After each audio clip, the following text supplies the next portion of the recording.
দর্শক, এ বিষয়ে বিস্তারিত জানাতে শাহবাগ থেকে সরাসরি যুক্ত হচ্ছেন আমাদের সহকর্মী তাওহিদুল ইসলাম।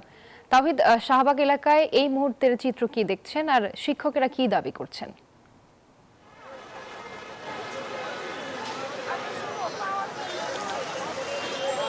জি ধন্যবাদ। আজকে সকাল থেকে জাতীয় শহীদ মিনারে সারা দেশ থেকে সরকারি প্রাথমিক বিদ্যালয়ের শিক্ষকরা শিক্ষক সমাবেশ করেছেন তারা 10ম গ্রেডের দাবিতে।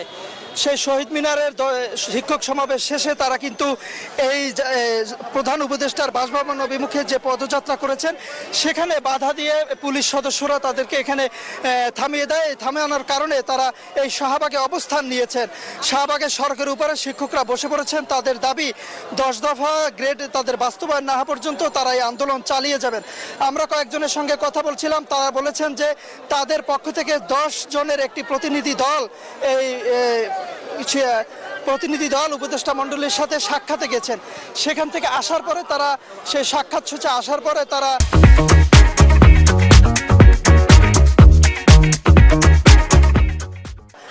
বাকি সিদ্ধান্ত নেবেন যে আসলে তারা শাহবাগ থেকে চলে যাবেন কিনা অবস্থানরত অবস্থায় আন্দোলন চালিয়ে যাবেন।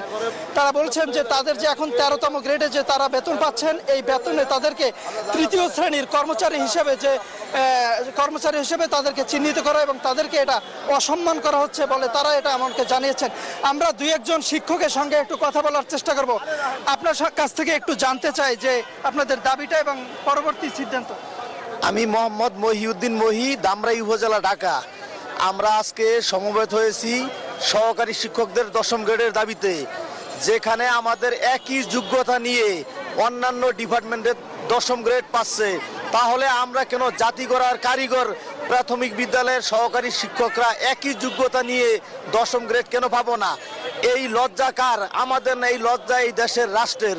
তাই আমাদের অবিলম্বে আমাদের সহকারী শিক্ষকদের 10ম গ্রেডের দাবি মেনে নেওয়ার জন্য আমাদের ঊর্ধ্বতন কর্তৃপক্ষের কাছে বিনীত অনুরোধ করছি। শুনছিলেন যে আসলে তাদের যে 13তম গ্রেডে যে তারা এখন বেতন পাচ্ছে, এটা থেকে তারা 10ম গ্রেডে উত্তরণের যে জোর দাবি জানিয়েছেন সরকারের পক্ষ থেকে। এই ছিল শাহবাগ থেকে আমার কাছে সর্বশেষ তথ্য। তাওহিদ, আপনাকে ধন্যবাদ।